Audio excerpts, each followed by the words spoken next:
Hey everyone, it's May and welcome back to my channel. Today we're going to be discussing Oceanborn by Nightwish. So excited to get into this one. Hope you guys have all been doing well. If you haven't already seen, I have done all of Taria's solo albums and Angels Fall First, and I'm just going along the Nightwish discography, and I basically just do videos where I discuss the music and lyrics. So that's what we're going to be doing today. Oceanborn was released in 1998. It was their second album. I think Thomas said in the Nightwish book that he considers Oceanborn as like their first actual album, and Angels Fall First is more of a demo because this is when they really like stepped up their game. And you can hear that it's when they really found their sound in Angels Fall First, which was also cool. They did more of that acoustic style, and in Oceanborn it has just transitioned to just like power metal. It really is their characteristic sound that carried over into Wishmaster. Like I would say Angels Fall First is like one thing, and then Oceanborn and Wishmaster are very similar, and then their sound changed again significantly with Century Child and Once, and then obviously with different singers their style like changed again. But I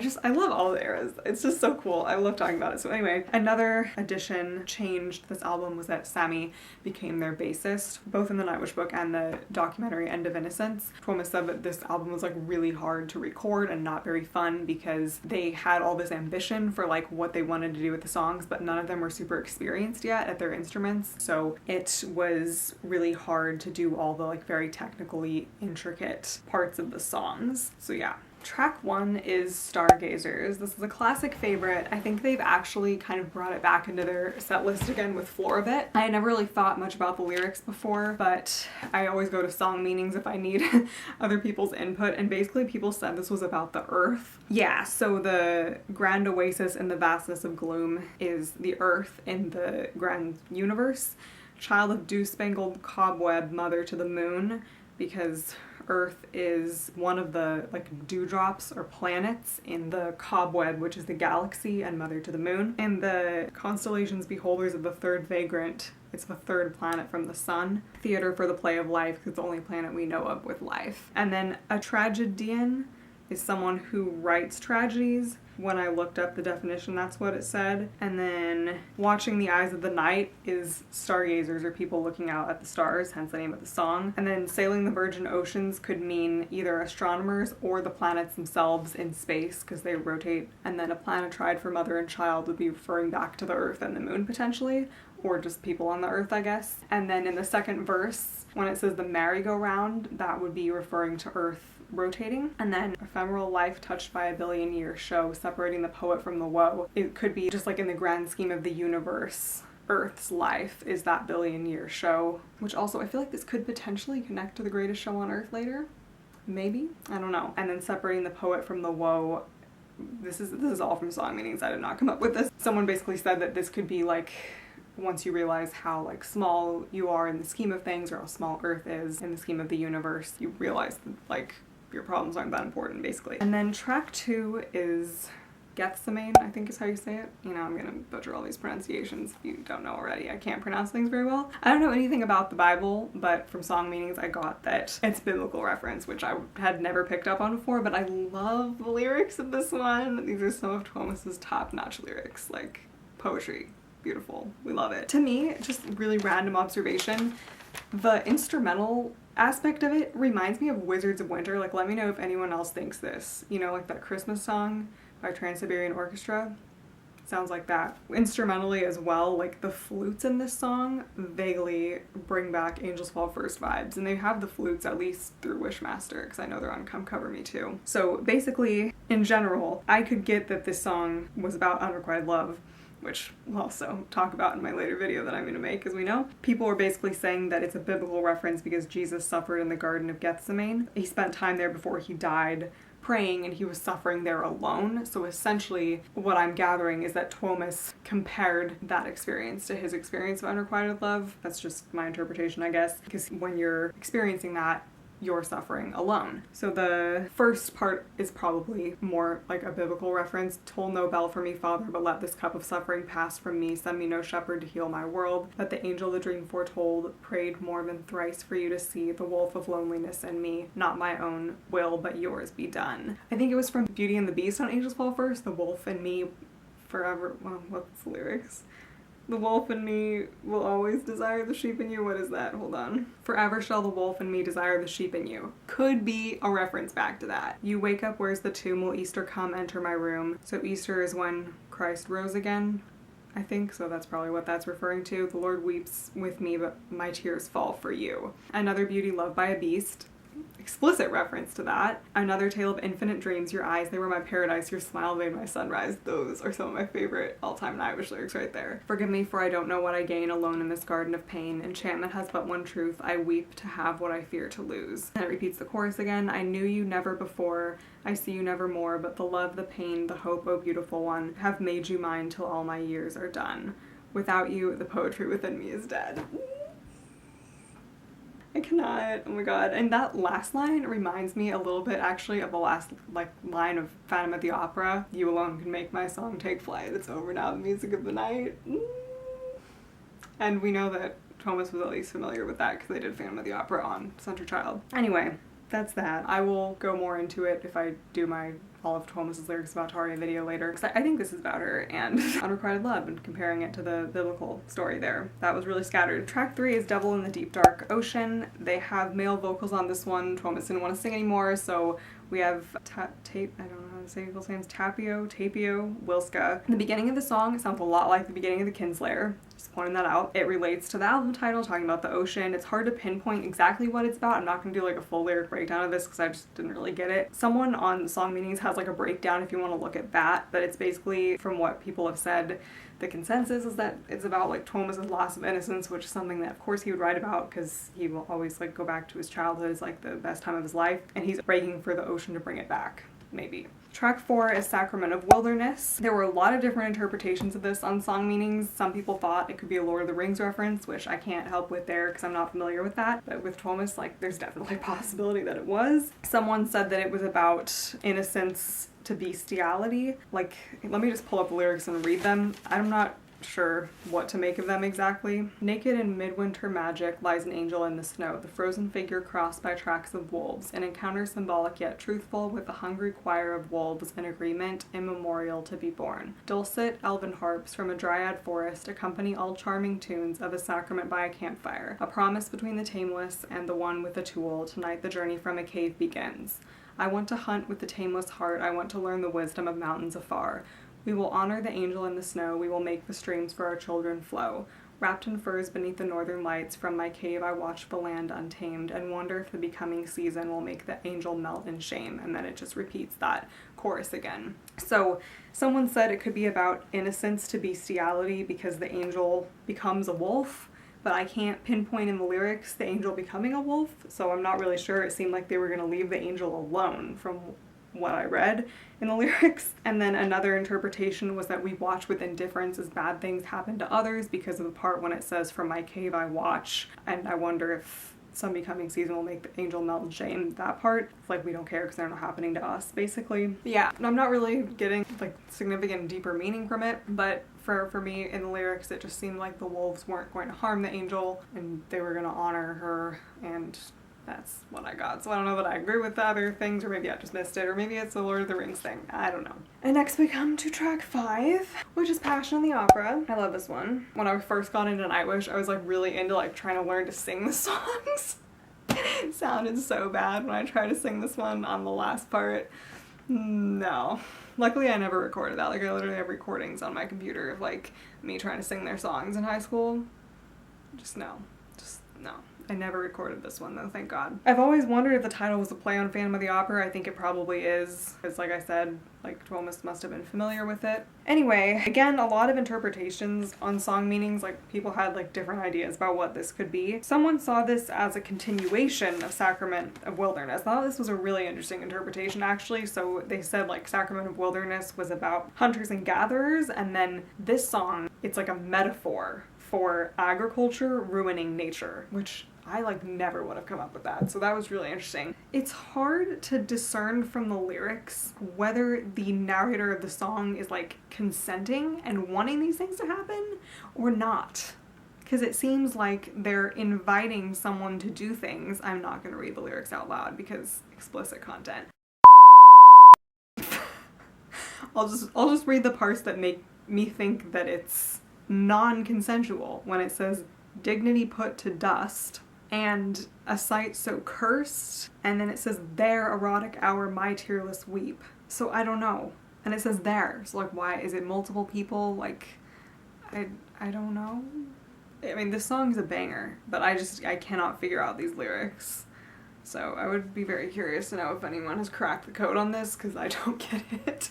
Track 6 is Swanheart, which is one of my all-time favorite Nightwish songs, and it's my favorite ballad. My like favorites ranking, which I will share with you guys eventually in another video. I'm gonna have to just rank their songs with Tarja though, because it's like impossible to like rank songs from different eras like against each other. Anyway, whatever. It's one of my all-time favorite Nightwish songs. Like my ranking has like shifted so much. When I first started listening to them, I think Two for Tragedy was kind of my favorite ballad, and I still really like that one, but this one has topped it. The song is just, it's so peaceful, and like the beat drop.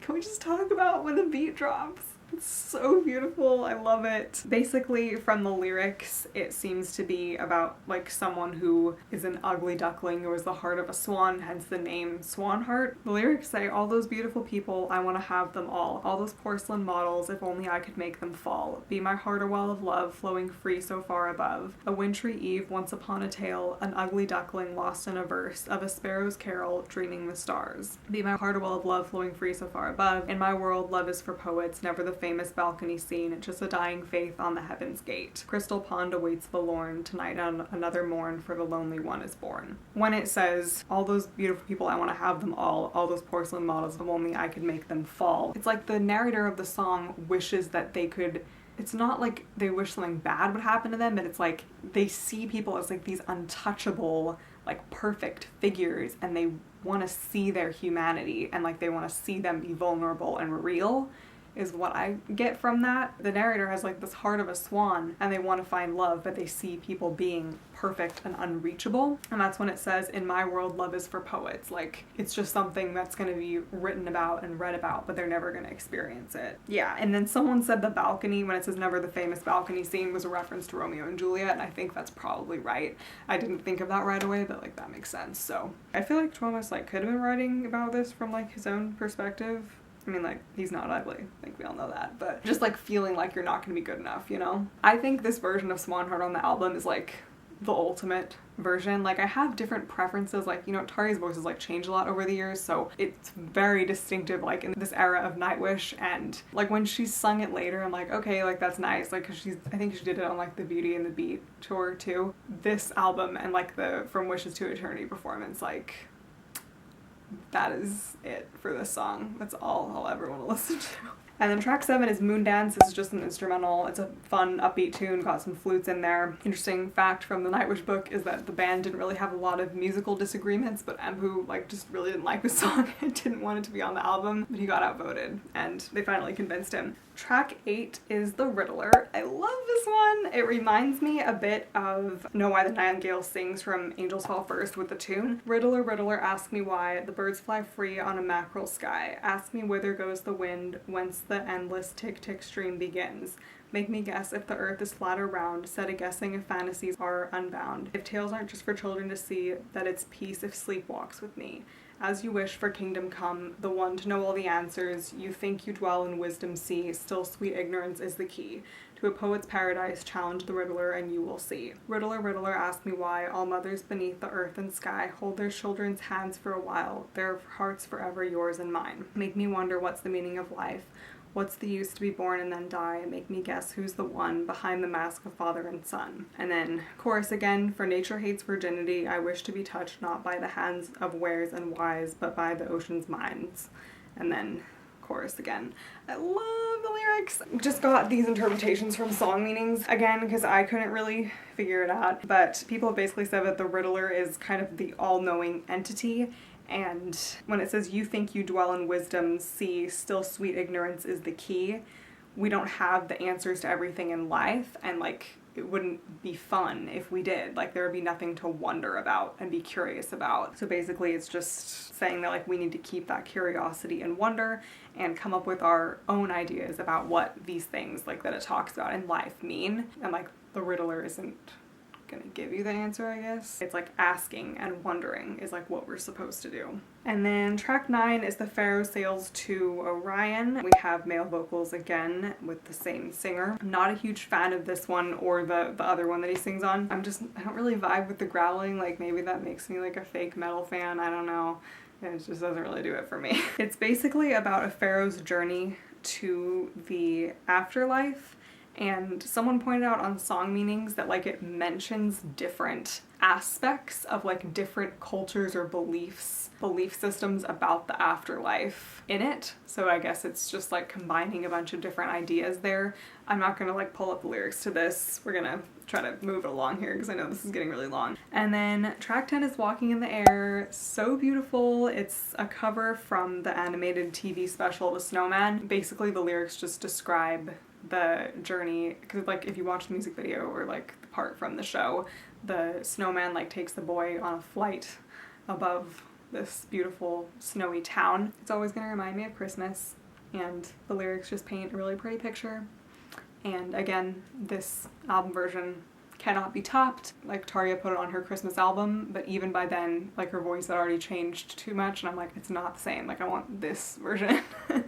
And then track 11 is Sleeping Sun. This is the first song I heard by Nightwish. Like the very first video I watched, which was also the first time I heard them, was the 2005 version of Sleeping Sun. And so maybe that's why I prefer that version, but contrary to what I just said about Swanheart and Walking in the Air, for Sleeping Sun, I think her voice later works better with it. People might disagree with me on that, but again, that also just could be because I heard the 2005 version first. I love this song, a classic, obviously. It was a single that came out like after the album did, that was like added onto it later, so Thomas had to follow like a certain formula for it, which really pissed him off, but he made it work, and he made it work well.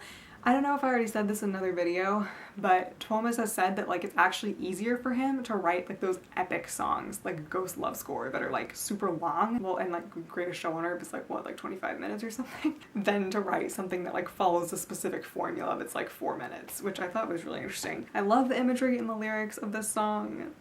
It's so peaceful. It just like gives you a sense of peace just listening to it. And apparently it was released at the same time that there was a solar eclipse in Europe. That's what someone on Song Meanings said. Also fun facts about the music video. If you've read the Nightwish book, it talks about it. They were filming in this place that they were swarmed with mosquitoes, and it was like multiple day shoot.